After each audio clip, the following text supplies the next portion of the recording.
Buenas tardes, nosotros, María del Carmen Muñoz y mi persona Juan Cobos, vamos a presentar este artículo que es el evento de modificación de soya transgénica para mayor resistencia a la roya asiática desarrollado en Cuba. Como manera de introducción, tenemos que la soya, por su nombre científico Glycinemax, es una leguminosa que es bien cultivada en todo el mundo, especialmente para consumo humano y muchas veces para exportación para consumo de ganado. Sin embargo, es una planta demasiado susceptible a la roya asiática, que es un hongo de nombre científico Phacosora pachyrhizi. En este caso, en Cuba ha causado una reducción de incluso de más de la mitad de los cultivos, por lo que es un hongo demasiado grave y un problema que afecta demasiado a la economía, porque como la soya es bien cultivada en esta isla, es una fuente muy importante de ingresos hacia el país. Ahora, para combatir este hongo, se ha analizado este gen, que es NMDF02, que es una defensina antifúngica natural que ha sido, que la, que ha sido extraída de esta planta que se llama Nicotiana megalosiphum, una solanácea emparentada con el tabaco.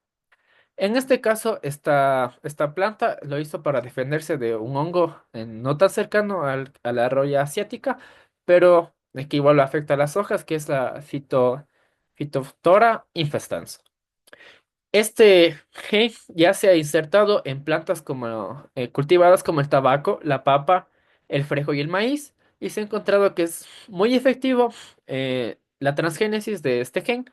Y algo muy importante y relevante para este gen es que no causa ninguna repercusión para el consumo. Es decir, la introducción no afecta a mecanismos como la polinización, el crecimiento, ni tampoco daños al consumidor, que en este caso serían animales y los seres humanos. Entonces, por eso se escogió este gen de esta planta. Y ahora el caso de Cuba.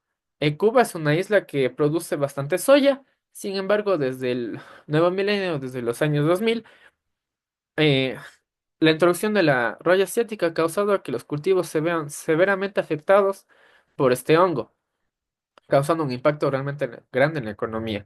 Entonces se pretende analizar cómo la introducción de este gen en plantas de soya va a ayudar a la planta a resistir la infección de P. pylori, que es la roya asiática. Y en el mismo aspecto se va a analizar si la introducción de este gen tiene alguna repercusión en el desarrollo de nódulos, que en este caso es de la bacteria Bradyrhizobium japonicum, que forma estos nódulos muy característicos de las leguminosas.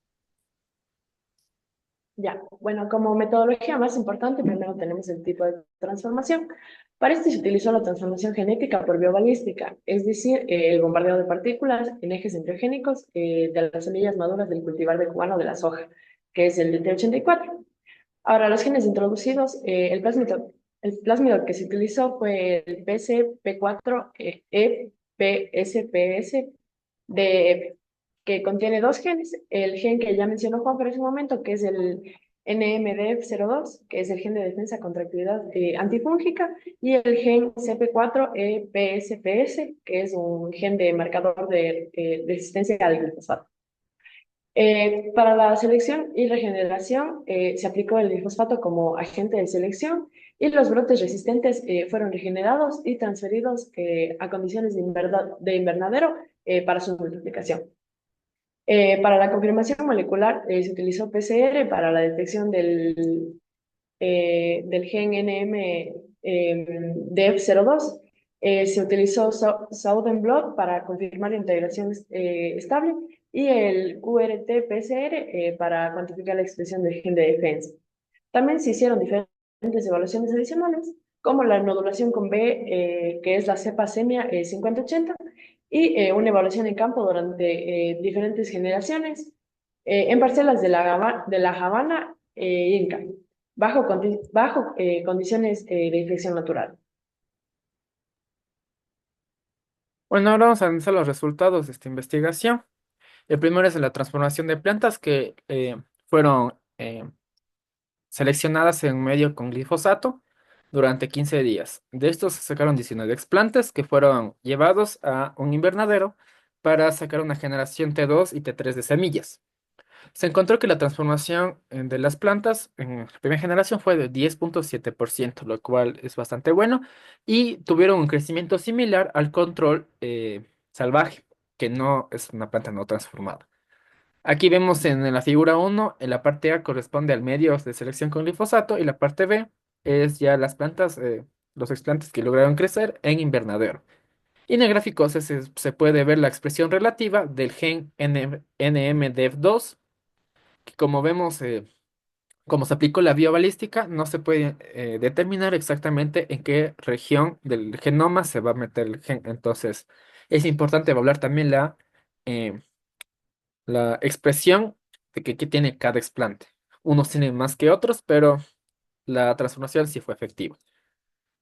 Por otro lado, vemos la resistencia al hongo, al arroyo. Se encontró que son más tolerantes las plantas y se encontró una baja severidad del hongo. Es decir, sí le afecta a la planta, pero no la mata. Aquí vemos en el gráfico A está la severidad de la roya en las plantas, en la zona superior, media e inferior. Y como vemos, siempre en el control que es el NT es demasiado alto. En el- a diferencia de los otros clones, que va variando según su nivel de expresión.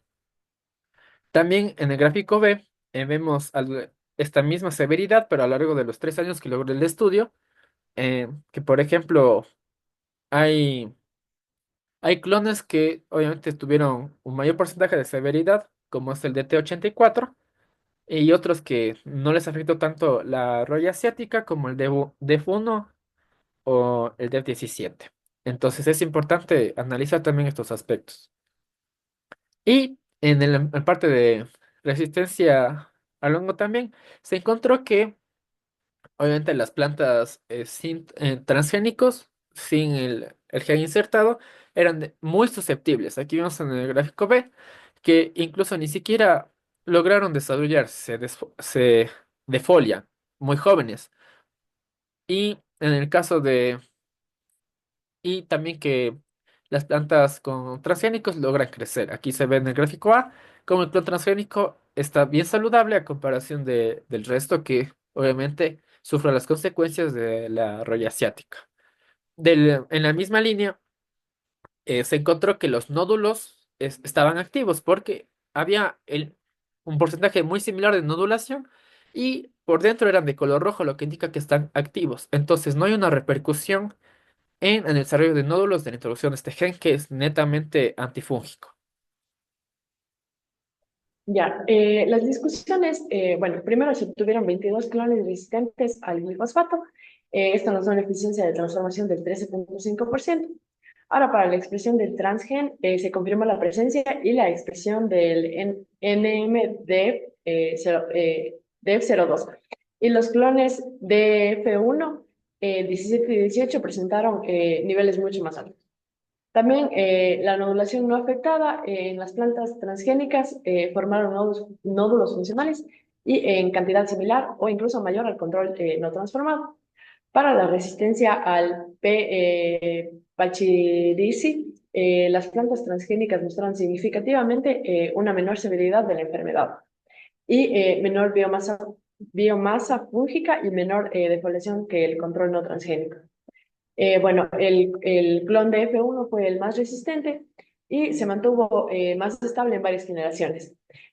También las hojas de los clones transgénicos permanecieron siempre verdes y funcionales, mientras que las del control mostraron clorosis y defoliación temprana.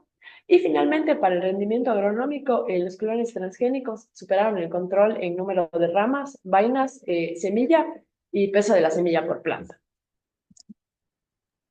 Y para concluir, podemos decir que el caso de esta transgénesis en la soya fue muy efectiva, puesto que primero asegura que las plantas lleguen a madurar y se mantienen por generaciones, por lo que se puede utilizar estas mismas semillas para cultivar nuevamente.